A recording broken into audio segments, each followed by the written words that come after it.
네, 안녕하세요. JB입니다. 썸네일에 적어놓은 주제에 대해 이야기하기 전에 한 가지 미리 말씀드리고 시작하자면요. 저는 어젯밤에 올린 실시간 멤버십 커뮤니티 글에서 말씀을 드렸지만 BNKU에 추가 매수를 들어갔습니다. 그리고 제가 전체 공개 영상에서는 말씀을 일부러 안 드린 부분이 있는데 며칠 전에 LABD, 라브 숏에도 매수를 들어갔었습니다. 제가 이때 멤버십 게시판을 통해 들어간다고 말씀을 드리면서도 라브 숏 같은 건 진짜 위험하니까 절대 따라하진 말고 그냥 결과가 어떻게 되는지 구경만 하시라는 말씀을 드렸었는데요. 근데 어제 실시간 커뮤니티 게시판에 달린 댓글을 봤더니 다들 말을 안 듣고 또 생각보다 많은 분들이 LABD에 들어가신 것 같더라고요. 그래서 보면서 이거 진짜 결과 잘못됐으면 다들 나에 대한 원망이 엄청 났겠구나라는 생각이 들었습니다. 아무튼 다행히도 기어이 LABD가 어제 14% 이상 대폭등을 하며 결국 플러스로 전환했습니다. 일단 저는 익절하지 않고 좀 더 들고 가는 걸 선택을 했고요. 아마 오늘 장이 열리고 어떻게 진행되는지 흐름을 보고 이 정도 선에서 만족하고 익절을 할지 아니면 좀 더 들고 가던지 결정을 할 것 같습니다. 정해지게 되면 실시간 커뮤니티 게시판을 통해 바로 말씀드리도록 할 테니까요. 멤버십 회원분들은 오늘 게시판 잘 보고 계시면 좋을 것 같습니다. 네, 그럼 오늘 영상 내용 본격적으로 시작하도록 하겠습니다. 어제 1월 CPI 발표가 있었죠. 그리고 월가 예상치를 크게 상회하는 결과가 나오며 나스닥 증시가 큰 충격을 받았습니다. 그래도 발표 직후에 엄청나게 내리꽂았던 거에 비하면 장 막판으로 갈수록 약간 회복을 하긴 했는데 채권 같은 경우엔 전혀 회복을 하지 못하고 워낙 크게 떨어진 채 마무리해서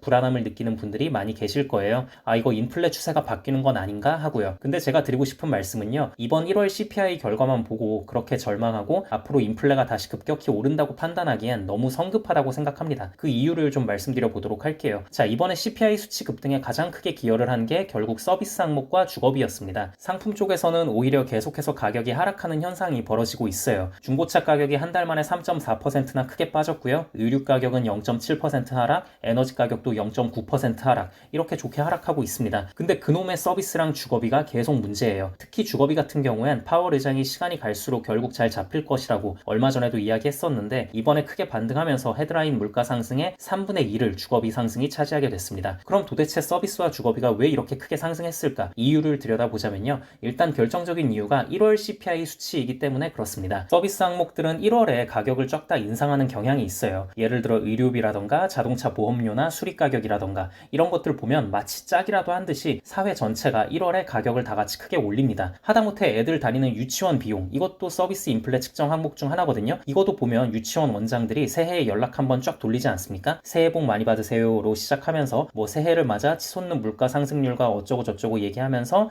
결국 결론은 부득이하게 원비를 인상하게 되었습니다. 뭐 이런 경우가 많잖아요. 그래서 아무튼 이런 서비스 분야의 항목들은 전부 다 1월에 한꺼번에 그 해의 인상분을 이때다 싶어 반영한다. 그렇기 때문에 이 부분에서 좀 가격이 튄 부분이 있을 수 있고요. 자, 그리고 주거비. 이 주거비도 저는 이번 1월 수치가 왜곡이 상당히 심하다고 생각을 합니다. 왜 그렇게 생각하냐면요. 이번에 렌트비와 OER의 방향성이 너무 다르게 나왔습니다. 렌트비 상승은 크지 않았거든요. 근데 OER 상승은 꽤 컸습니다. 그리고 이 OER 상승이 이번에 주거비 상승에 크게 기여를 했어요. 자, 근데 여기까지 들으면 이해가 안 되는 분들도 계실 것 같아요. 아니 도대체 렌트비랑 OER이 뭔데, 특히 OER이 뭔데 라는 질문이 나올 것 같아서 설명 잠깐 드리자면요. 여러분 주거비를 측정할 때 렌트비와 OER을 측정을 합니다. 렌트비는 다들 아시죠? 세입자들이 내는 월세, 그게 렌트비고요. OER은 자가 주거비 지수입니다. 자가 주거비라는 말은 말 그대로 스스로가 집 주인인 거죠. 그래서 집을 보유하면서 들어가는 비용을 산정해서 내놓는 수치예요. 우리가 집을 보유하게 되면 이 집은 내 거니까 이제 끝, 돈 더 이상 안 나가, 이게 아니잖아요. 집을 보유하기 때문에 여러 가지로 발생하는 비용들이 있잖아요. 재산세라던가 유지 및 수리 비용이라던가 이런 비용들이 꾸준히 발생을 하죠.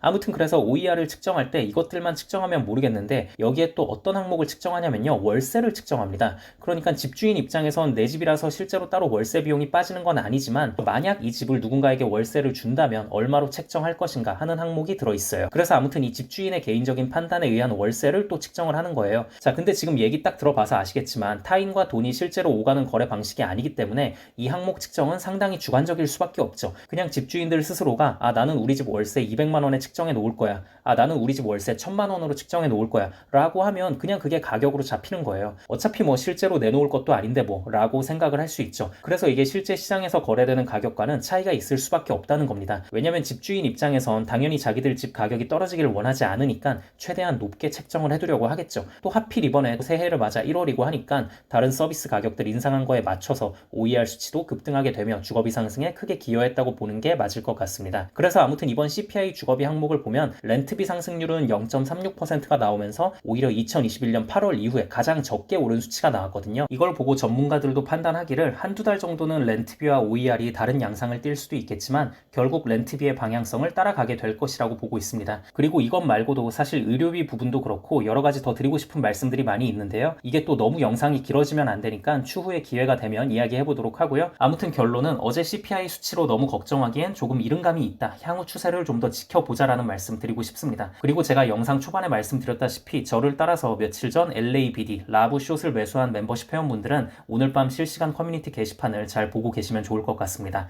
네, 그럼 다음 영상에서 뵙겠습니다. 감사합니다.